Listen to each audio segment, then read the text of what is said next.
2. Lislique. Cuando el viento del dolor sopla con fuerza sobre nuestro árbol, nuestras ramas ceden y se inclinan. Buscamos evitar la desintegración física, el quiebre y la caída al suelo. Para los humanos, las tragedias son comprensibles de manera abstracta, ya que enfrentarlas en su totalidad nos sumergiría en un dolor insoportable. Esto rompe los perímetros de la normalidad, pulveriza las barricadas, los muros y cualquier mecanismo de seguridad. La tragedia nos despierta, nos habla, nos amonesta, nos hace más humildes y menos idealistas. La tragedia no es unívoca. Toda tragedia nos sumerge en el dolor. Por eso, nos dejamos llevar por él, permitiendo que rompa nuestro horizonte de interpretación, que todo se vuelva demasiado vasto, demasiado distante, demasiado irreal para ser verdadero.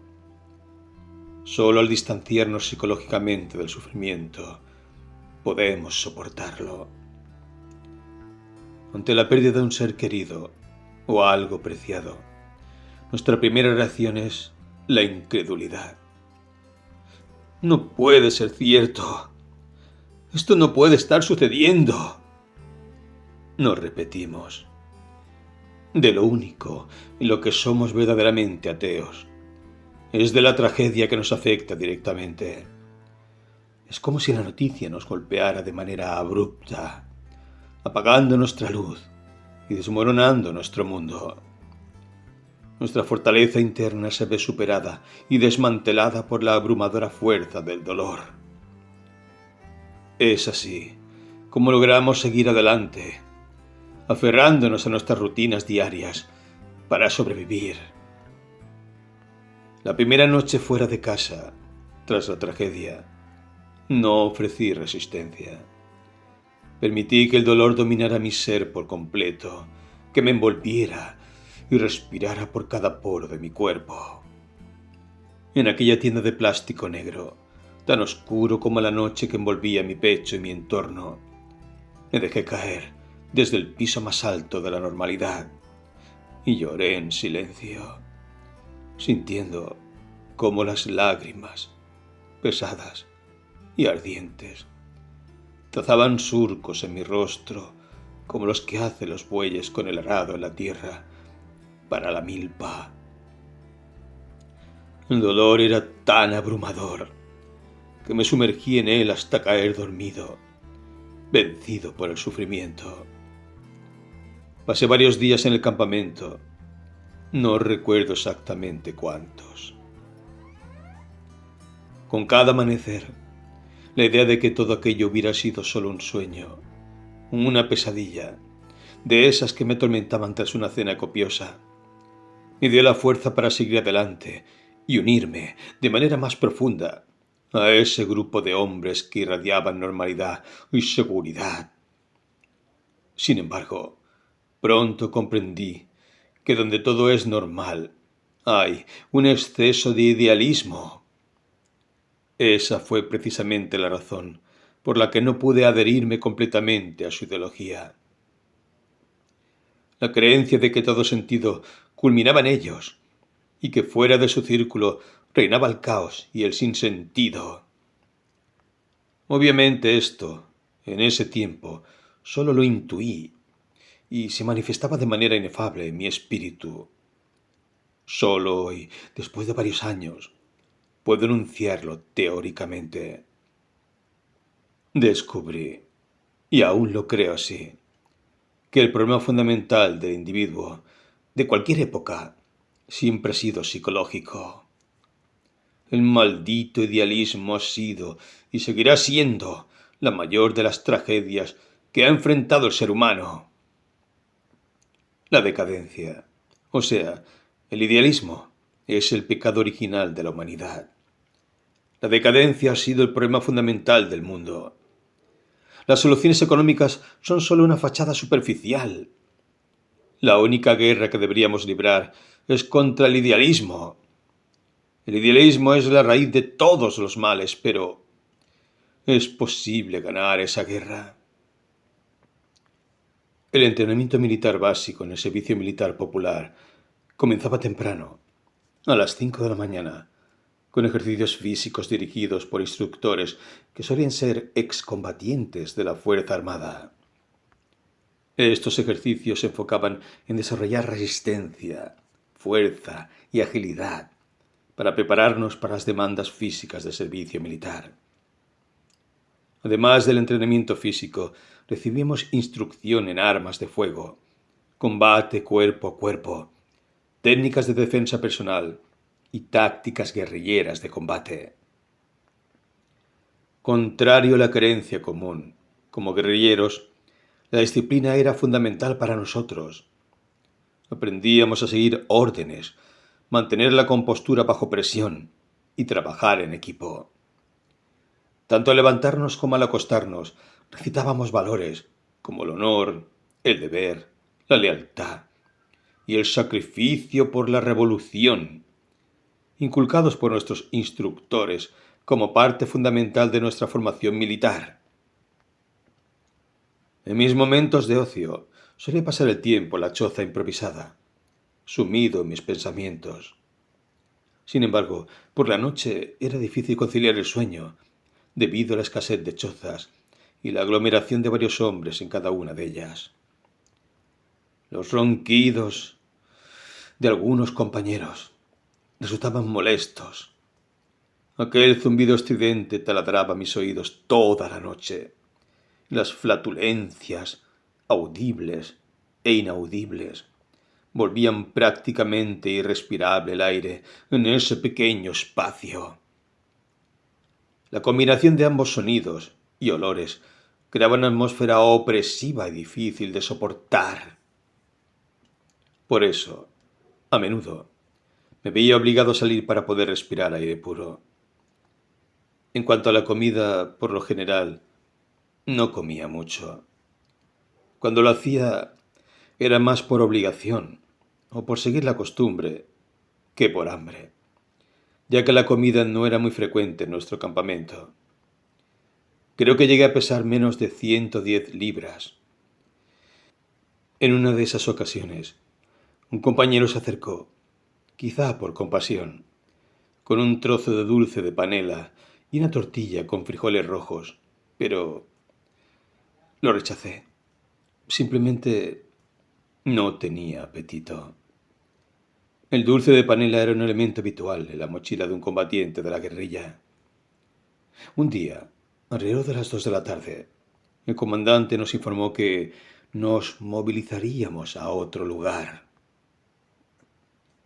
Alrededor de las 5 de la tarde, cuando los picos de las colinas del cantón Higuera se doraban bajo el sol agonizante, nos pusimos en marcha con un pelotón de 16 muchachos, dirigidos por el comandante Urrutia y su primo, hacia el pueblo de Lilisque, donde nos encontraríamos con otra unidad rebelde.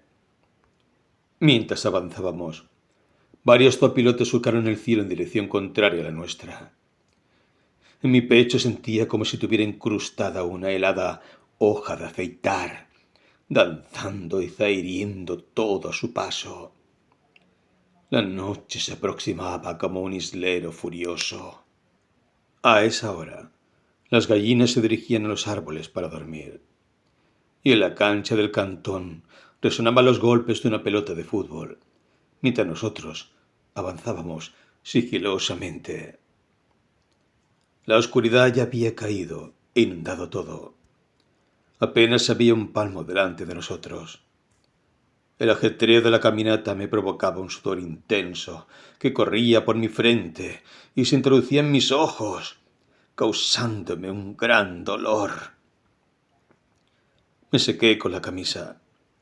A mitad del camino, un animal cuya naturaleza no pude determinar surgió de entre unos matorrales, dándonos un tremendo susto. En ese momento, yo no llevaba uniforme ni fusil, y no pregunté por eso. No me importaba. El primer día que conocí al comandante, Él me dijo que en el pueblo me darían uno. Por aquel entonces casi todos los guerrilleros estaban uniformados. Al inicio de la guerra civil, la mayoría de los combatientes no disponían de un uniforme militar ni del equipamiento preciso para combatir decentemente. En los lugares más solitarios y montañosos, caminábamos como civiles, inconscientes de nuestros pasos y movimientos, pero cuando nos acercábamos a los caseríos, nos movíamos de manera táctica y avanzábamos lentamente. Entre los compañeros que formaban la columna, varios tenían mi misma edad. Carlos, Emilio, Luis, Juan y Marta eran de mi misma edad. Ana, Pedro, Roberto, Laura, Mario, Sofía, José, Elena e Isabel eran mayores, pero no pasaban de los 30 años. De ellos solo conocía a Heriberto y al comandante Urrutia. Cabe aclarar que estos no eran sus nombres verdaderos, sino los seudónimos por los que se los conocía en el ejército revolucionario. Esto me reconfortó ligeramente. Durante todo el camino no entablé conversación con ninguno de ellos. Mi primera impresión fue: son unos tontitos. Además, el comandante nos instó fervientemente a mantener el silencio, advirtiéndonos sobre el riesgo de alertar a los chuchos. Así le decían a los soldados, y comprometer nuestra posición, lo cual podría ser fatal. Aunque era poco probable encontrarnos con ellos, era prudente no correr riesgos innecesarios. Los soldados eran haraganes. Solo trabajaban de 7 de la mañana a 5 de la tarde, mientras que los guerrilleros estaban activos las 24 horas del día, los 7 días de la semana. Antes de las 8 de la noche, llegamos a nuestro destino. El pueblo estaba bajo el control guerrillero, por lo que, una vez cruzamos el río que marcaba la entrada, nos sentimos seguros. Sin embargo, eso no significaba que el ejército no pudiera entrar con sus tropas y hacernos retroceder. A veces ocurría. Pero ese día no había amenaza alguna, así que entramos como si estuviéramos en nuestra propia casa. Lislique, un municipio situado al norte del departamento de la Unión, en El Salvador. Posiblemente sea un lugar del que nunca hayan oído hablar, e incluso es probable que así continúe siendo en el futuro. Es comprensible. Pasa desapercibido incluso para muchos salvadoreños. Sin embargo, dadas las circunstancias del contexto bélico, su entorno rural y su belleza natural lo convirtieron en un bastión ideal para albergar las fuerzas revolucionarias de liberación. En las faldas de sus cerros perfeccionamos nuestra técnica revolucionaria y nos sumergimos por completo en el ideal de la libertad. En aquel entonces, la naturaleza predominaba mucho más que en la actualidad. Había menos construcciones y más bosques con tupidos matorrales. El Lilisque que conservo en mi memoria es ese pueblecito rodeado de exuberantes paisajes montañosos y valles fértiles. Su belleza ofrecía todo un escenario pintoresco y tranquilo para el espíritu. La primera vez que vi el río Grande de Lislique, sentí que estaba frente al río más ancho del mundo, aunque también, para mi sorpresa, era el menos profundo. Sus aguas verdosas parecían estar detenidas, y desde el puente donde lo contemplaba podía apreciar la enorme cantidad de pequeñas piedrecitas que acolchonaban el agua, moviéndose con meticulosidad en un ritmo casi imperceptible, como los latidos de alguien con bajos niveles de potasio. Recuerdo que había más de 10 mujeres lavando ropa sobre rocas. Algunas restregaban las prendas contra las rocas, otras las golpeaban para secarlas y que pesaran menos a la hora de cargarlas en sus enormes pailas plásticas y bolsos de tela. Varios niños, hijos de estas mujeres, supongo, se bañaban en las superficiales pozas del río. Pensé en mi padre. Unas cuantas lágrimas gruesas y espesas recorrieron, sin brújula y sin mapa, la superficie de mi cara hasta perderse en el cogote. Sentía rabia y sed de venganza. Este pequeño y acogedor pueblo era el destino al que mi padre acudía sin falta cada domingo. Mientras caminábamos por las orillas del pueblo, advertí que mis recuerdos sobre la geografía e infraestructura estaban envueltos en bruma y vaguedad, ya que la única vez que visité el lugar fue para mi confirmación, cuando apenas contaba con 5 o 6 años, aunque algunos detalles permanecían claros en mi mente. La imagen del río destacaba entre los recuerdos. Aquella dominaba mi memoria con vivacidad y realidad. También recordaba claramente la llegada del obispo Magdaleno Vaca, un acontecimiento memorable, marcado por el sacrificio de 13 chanchos, el pelado de 5 reses y la degollina de 80 gallinas. Después de la misa, hubo una convivencia en la que se reempujó comida hasta por las orejas. Todas las panzas allí reunidas estaban repletas de comida, excepto la del cura de la parroquia, que parecía un palito de fideo. Sin embargo, al regresar a casa, caí enfermo del estómago y pasé más de 2 horas vomitando. Aquella noche observé cómo la muerte rondaba el patio polvoriento bajo la luz de la luna llena, mientras los perros ladraban y aullaban como coyotes. Jamás olvidaré el primer avistamiento de un automóvil en Lislique. Contemplé maravillado cómo una cucaracha amarilla y gigantesca ascendía sobre 4 ruedas lentamente por la empinada calle empedrada que marcaba la entrada al pueblo.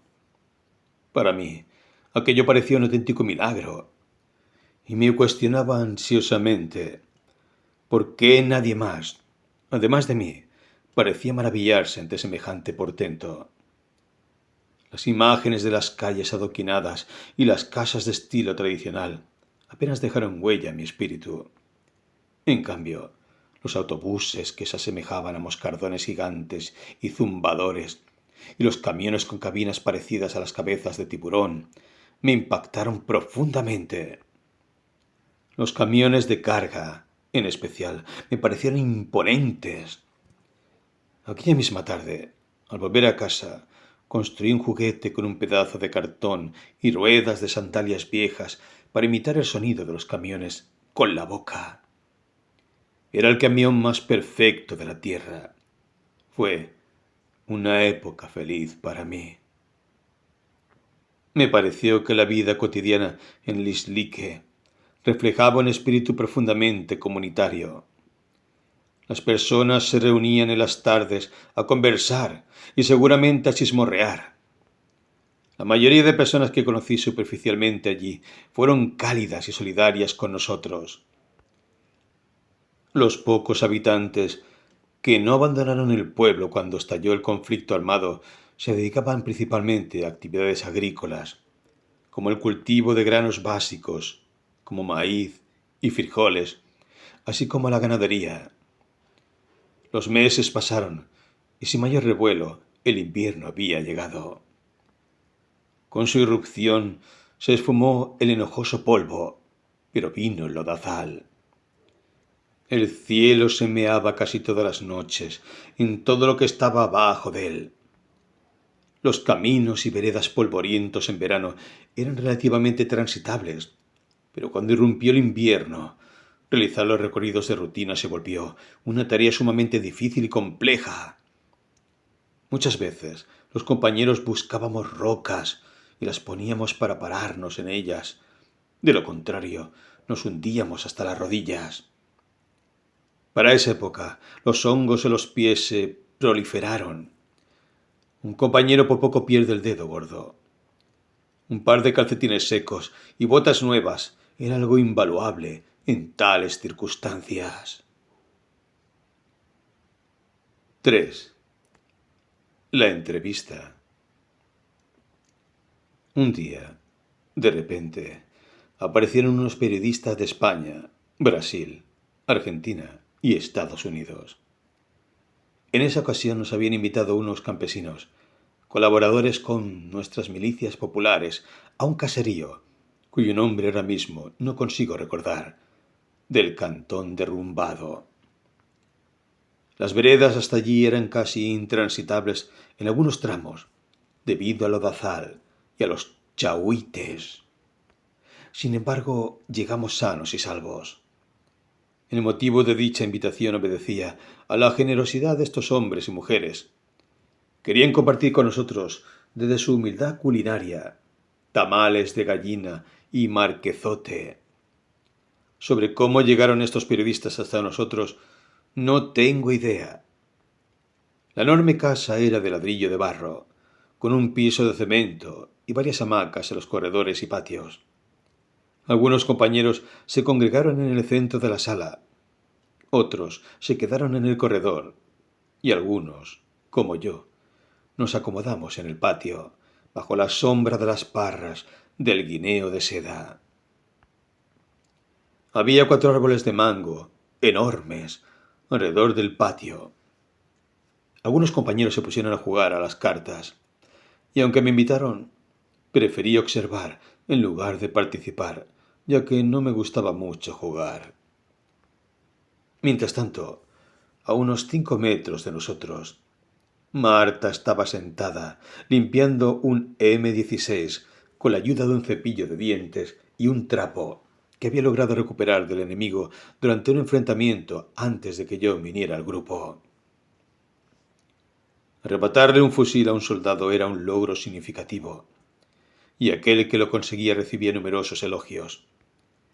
Marta estaba en la base de uno de los árboles de mango, cuyas ramificaciones proporcionaban sombra a más de 4 metros a la redonda. Continuaba afanada limpiando su rifle, mientras los periodistas nos enfocaban con sus cámaras y buscaban voluntarios para hablar frente a los micrófonos. Se acercaron a Marta, quien quizá era menor que yo, y siguió limpiando su fusil sin levantar la mirada. En un momento la acribillaron a preguntas. Me asombró ver tantas grabadoras y micrófonos.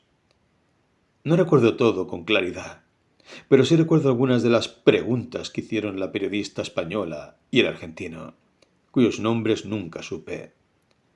No entendí lo que dijeron los periodistas estadounidenses ni los brasileños. La periodista española le preguntó a Marta: ¿cómo te sientes al formar parte de la guerrilla? Bien. ¿Te gusta estar aquí? Sí. La verdad es que se siente vergón. Pijón es estar aquí. El periodista argentino le preguntó: ¿pensás que van a ganar la guerra?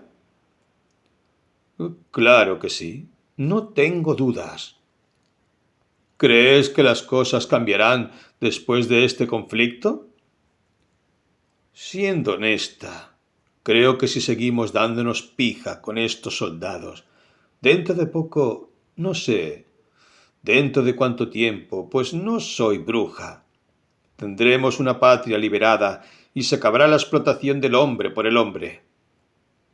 Los periodistas se miraron sus caras y sonrieron. Unos barrigones chorreados con la cara terrosa y solo en calzoncillos saltaban y se reían para ver si los periodistas los miraban o si nosotros los seguíamos con la mirada. La chica española de unos 28 años, como mucho, continuó y le preguntó: ¿cómo está la moral de los combatientes? Puchica, somos guerrilleros, ¿no? Me extraña. Yo no le doy paja. Nosotros estamos al 100. Aquí todos sentimos un gran orgullo, y la moral está por las nubes. Pregúntele a los familiares de los guardias de este pueblo cómo le estampamos verga. Los que no pudieron escapar y no quisieron rendirse. Los compañeros los mataron y los exhibieron en la plaza del pueblo. La gente gritaba de alegría. Algunos de ellos, los más inteligentes, se han unido a nuestra causa y ahora nos ayudan a entrenar a las milicias populares en varios campamentos. Esos chuchos hicieron mierda a muchos campesinos y pueblerinos. Eran un vivo estiércol de chancho, sucio y apestoso. A la alcaldía le prendimos fuego. Solo quedan ruinas allí. Si no me creen, vayan a ver. ¿Les habéis hecho alguna baja al ejército? Ni una por ahora. ¿Cómo se siente tu familia con respecto a que estés aquí arriesgando tu vida? Ellos están felices de que esté aquí. De hecho, me motivaron para unirme a la lucha del pueblo. Me dijeron que cuando todo esto termine, tendremos nuestras propias parcelas de tierra y podremos comprar vacas y abrir una pulpería bien surtida. Gracias por tu tiempo con nosotros, dijo la chica. De nada. Marta, como si nada hubiera pasado, continuó limpiando el M16 con un trapo negro y mugriento. Uno por uno fueron entrevistados. Cuando vi que se acercaban hacia donde estaba yo, corrí y me metí en la casa. No quería aparecer en las cámaras. Mi timidez era enorme.